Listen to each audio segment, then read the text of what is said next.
Alors bonjour, dans cette vidéo, je vais vous montrer comment mettre les conditions à nos différents lutins afin de rendre le jeu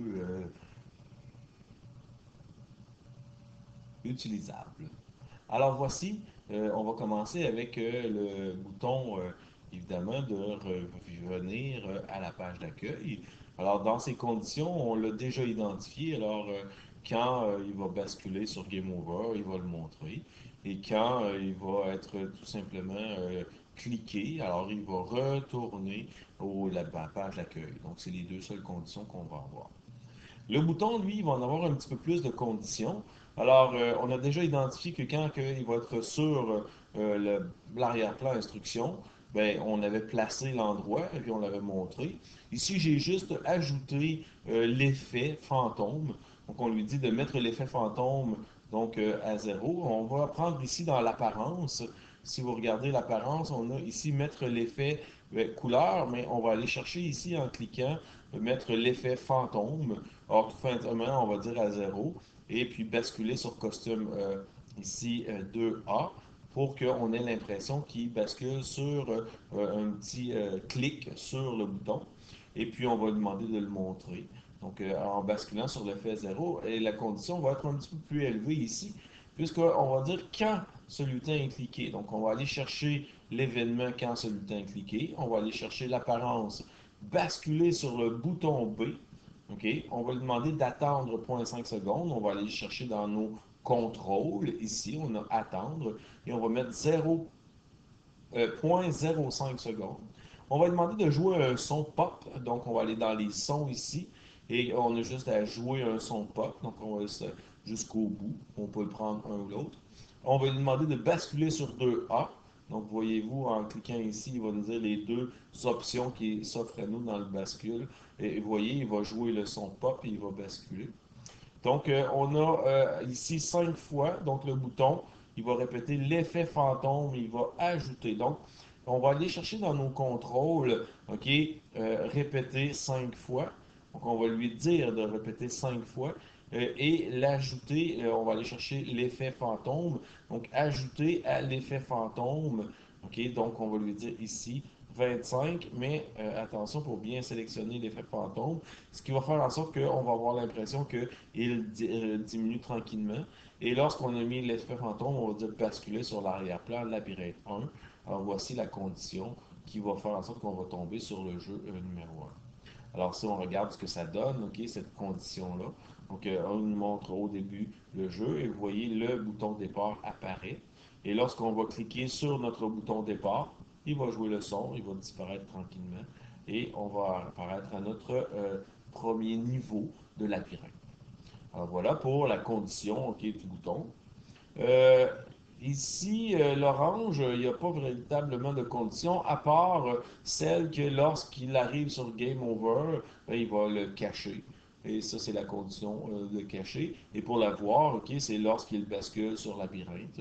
Donc, on va le voir directement à l'endroit désiré. Mais voyez-vous, la pomme ou l'orange va changer l'endroit. Ok, on va ne pas avoir oublié de placer correctement ok, notre pomme dans l'orange dans le deuxième ok, tableau. Donc, on l'a placé donc, selon ok, l'endroit qu'on lui demandait. Donc, c'est important de placer notre XY correctement dans le bon endroit.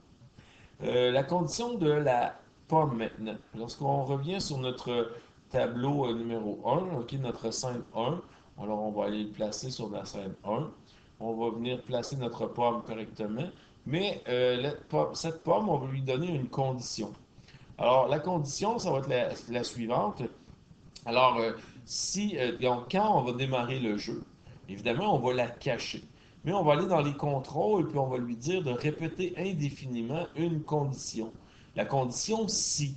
Alors, si, OK, on la prend ici. Vous voyez, on va aller chercher cette condition-là. On a besoin d'avoir un capteur. Donc, le capteur, ça va être si il touche, OK, notre main qu'on a appelée hélicoptère. Et cette main-là, si elle touche la main, alors ce capteur-là, nous allons le retrouver ici dans le premier élément capteur et en appuyant sur le triangle, on voit les différentes options. et on va venir placer le coin gauche dans l'emplacement selon la forme et on va le placer à l'intérieur. Et qu'est-ce qu'on veut vouloir? C'est si la pomme est touchée par la main, alors l'apparence qu'on va lui demander, c'est tout simplement de le cacher. Et ça, on va le répéter indéfiniment qu'on va mettre dans notre programme.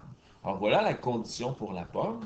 Et maintenant, pour l'objet qui se déplace, donc notre main, là, il y a besoin d'un peu plus de conditions. Commençons par la première condition qu'on va énumérer.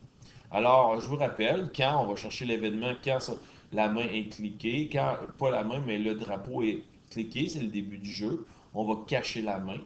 On va dans nos contrôles chercher le répéter indéfiniment.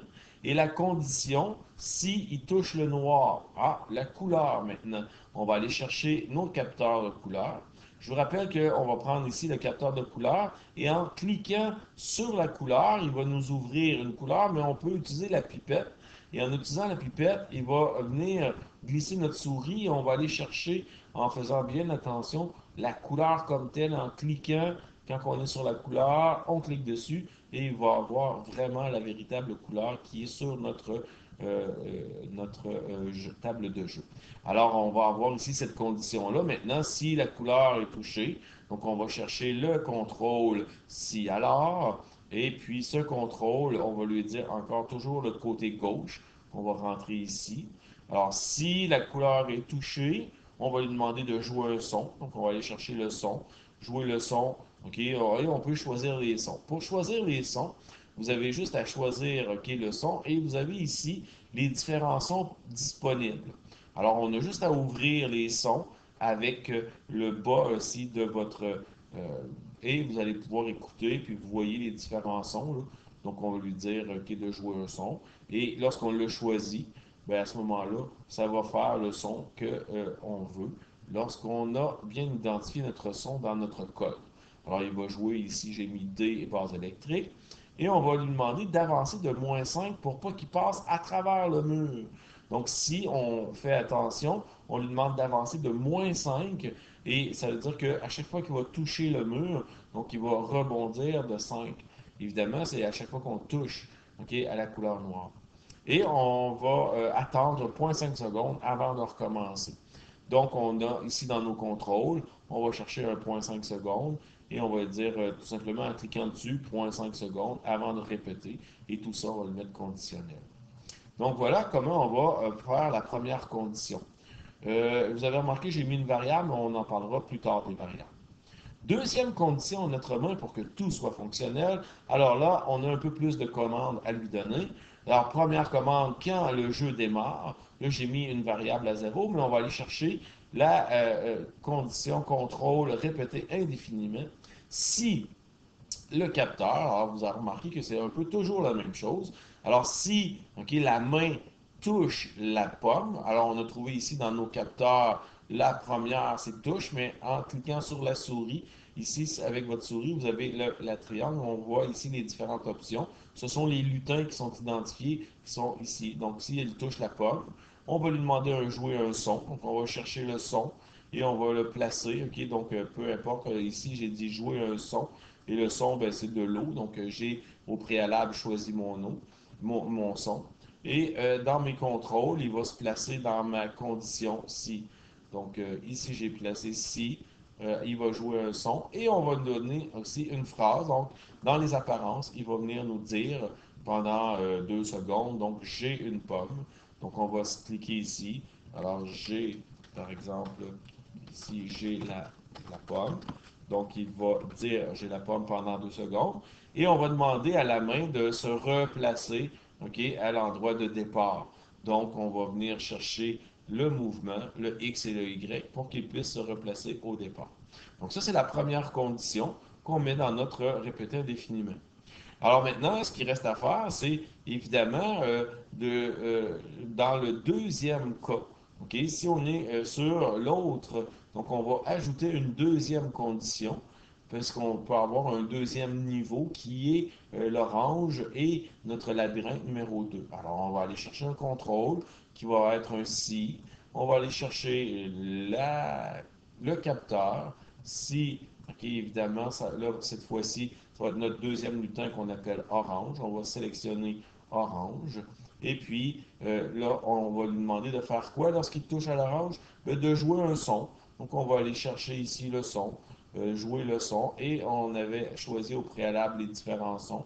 Donc, on va dire ici, OK, le son d'une chose d'eau. On lui a de nous dire pendant quelques secondes, j'ai l'orange. Alors, j'ai l'orange. On va lui demander pendant 2 secondes. Et ensuite, ben, il va basculer sur le costume d'arrière-plan. OK, donc, évidemment, qui va être labyrinthe 2. Alors, pour qu'on puisse s'en aller dans le labyrinthe numéro 3, donc ben, c'est le 2, puisque au départ, on avait ici, on a oublié là, de basculer sur l'arrière labyrinthe numéro 1. Donc, quand il touche, il s'en va au labyrinthe 2. Et ici, lorsqu'il s'en va au labyrinthe, dans le fond, 3, si on veut passer à un suivant, ou on va le dire tout simplement de basculer okay, sur le Game Over, okay, puisque c'est l'orange qui va mettre fin, donc, selon l'endroit où vous voulez. Et on va lui faire jouer le son, okay, tout simplement, oups, bon, que j'ai choisi au départ. Et ce son-là va être joué lorsqu'il va s'en aller à l'autre élément. Alors voilà, c'est la deuxième condition qu'on a identifiée. Et cette condition-là va mettre fin à la partie, donc Game Over. Voilà, on vous montre qu'est-ce que ça donne maintenant en ayant tous les éléments. Alors, on démarre le jeu. On lui a dit, OK, d'attendre tout simplement quelques secondes avant de tomber à l'instruction. Là, on peut lire, on peut toucher à départ.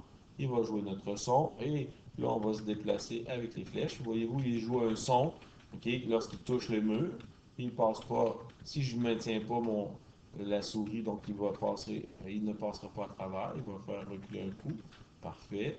On va se déplacer. Donc voilà, et on peut aller rapidement donc, dans notre labyrinthe, et évidemment, aller cueillir la pomme. Et voilà, j'ai une pomme. Il va passer au labyrinthe numéro 2. Et là, on se déplace dans notre labyrinthe. Faire en sorte que notre jeu soit, évidemment, le plus agréable possible. Et ensuite, ben, on pourra lui associer différentes options. Alors, présentement, c'est pour ça que présentement, on a juste 2 niveaux avec juste comme défi d'attraper et de ne pas passer à travers les murs. C'est ce que nous avons demandé de faire. Et j'ai ajouté ici jouer un son lorsqu'il touche les murs. Ça nous permet de voir qu'est-ce qu'il y en est. Et évidemment, quand vous avez fait tout votre tracé et que vous avez terminé votre programmation, ben, vous allez voir qui est arrivé au bout. Il va dire j'ai une pomme, un orange, et voilà, c'est la fin. Et on peut revenir au départ avec le bouton accueil et on recommence le jeu. Alors, merci beaucoup.